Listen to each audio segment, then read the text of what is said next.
Quand j'ai rencontré Martin Brofman, en fait, il s'était guéri d'un cancer en phase terminale au niveau des cervicales. Et donc, pour lui, dans la médecine, il n'y avait plus vraiment de solution parce qu'on lui avait dit que s'il éternuait ou s'il toussait trop fort, il allait mourir parce que, dû au dommage au niveau des cervicales. Donc il a commencé à explorer d'autres réalités, d'autres philosophies, et puis finalement il a réussi à guérir de ce cancer. Et de son expérience, il a créé 2 ateliers. L'atelier de la vue, parce qu'en fait, il s'est aperçu que lors de son processus de guérison, la vue était différente. Il a retrouvé une forme de clarté dans la vue. Il n'avait plus besoin de porter de lunettes. Et cet atelier est spécifique à la vue, et puis un autre atelier qu'on appelle l'atelier de la méthode corps-miroir, parce que le point de vue, c'est que notre corps est un miroir de ce qui se passe dans notre conscience. Ce point de vue applique la responsabilité totale pour tout ce qui se passe dans notre corps et dans notre vie. Si tout commence dans notre conscience, tout, ça veut dire tout.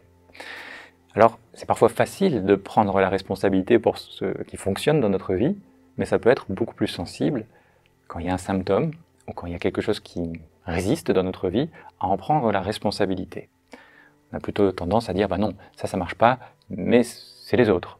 C'est parce que les autres ont fait ça que j'ai pas réussi à faire ça. Et donc, du point de vue où tout commence dans la conscience, non. On regarde, mais quelle est la configuration de ma conscience? Qu'est-ce qui se passe à l'intérieur de moi pour que ça résiste ou pour que les choses se manifestent? Et donc, ce point de vue implique aussi que nos perceptions créent notre réalité. La manière de percevoir les choses, c'est subjectif. On a chacun, on peut dire, un filtre autour de nous, coloré par nos idées, nos croyances. Quand je parle, vous interprétez ces paroles en fonction de votre vécu, de vos buts à atteindre, de vos émotions.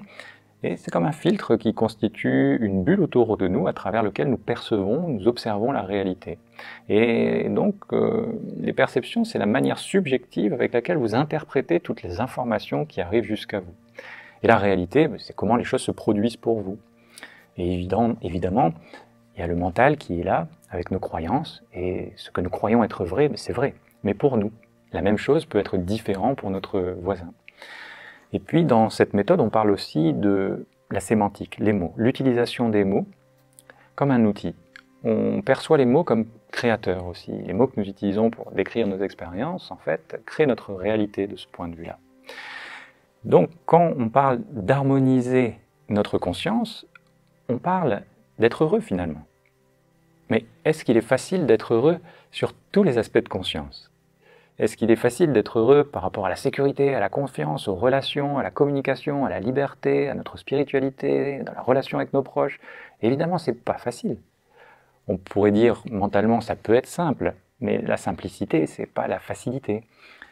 Et donc, l'harmonisation de la conscience, ça serait de trouver à l'intérieur de nous avec quoi nous nous sentons heureux et avec quoi nous ne sommes pas encore heureux. Et si nous ne sommes pas encore heureux, ça crée une tension dans notre conscience. Et cette tension, à nouveau, elle va se manifester dans notre système énergétique, dans le chakra correspondant au pourquoi. Si on n'est pas heureux avec nos proches, ça se manifestera au niveau de notre poitrine, peut-être. Si nous ne sommes pas heureux avec la sécurité et la confiance, ça se manifestera plutôt dans le bas du corps. Donc, quand on parle d'harmonisation, au niveau des chakras, on peut dire que ces chakras, ils ne sont pas assez denses pour être vus physiquement, mais néanmoins, on les décrit comme des aspects de notre conscience énergétiques. Alors, qui interpénètrent notre corps et qui interagissent avec les groupes de nerfs, avec la voie endocrinienne. Et donc, quand on harmonise un chakra, il y a des effets qui partent vers le corps physique, où la personne peut se sentir comme détendue dans le corps physique, et il y a aussi une autre direction des effets qui part vers la conscience, où la personne peut se sentir comme différente dans sa conscience, évidemment, différent est mieux. On ne change pas les gens. En fait, on les fait redevenir en accord avec ce qu'ils veulent, plus eux-mêmes, en fait. Parce que nous n'avons pas de pouvoir sur les gens. Si une personne n'a pas décidé de changer, son entourage peut faire beaucoup de choses, mais elle peut lui proposer des choses, mais c'est toujours la personne qui va disposer. Il faut une décision pour ajuster quelque chose. Et reconnaître aussi qu'il y a quelque chose qui ne fonctionne pas dans notre vie. c'est pas toujours facile de reconnaître qu'il y a un élément qui coince, il y a une résistance dans un domaine de notre vie, que ce soit avec le travail, avec les proches, avec la communication. C'est pas toujours facile de reconnaître ça. En tout cas, dès l'instant qu'on le reconnaît, on le fait devenir conscient. Parce qu'on pourrait dire, bah oui, mais il y a des choses dans ma vie, c'est l'inconscient. Mais si on en parle en termes d'inconscient, alors on marche dans notre vie et on ne sait pas pourquoi les choses se passent.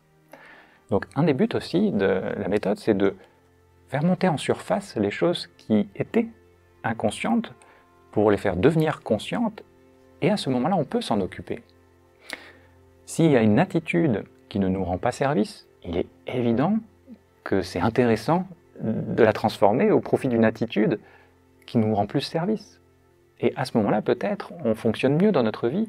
À ce moment-là, on retrouve peut-être un peu plus de bonheur, on est un peu plus heureux ou totalement heureux, et à ce moment-là, notre corps fonctionne mieux. Les gens heureux, on peut les percevoir comme étant en bonne santé.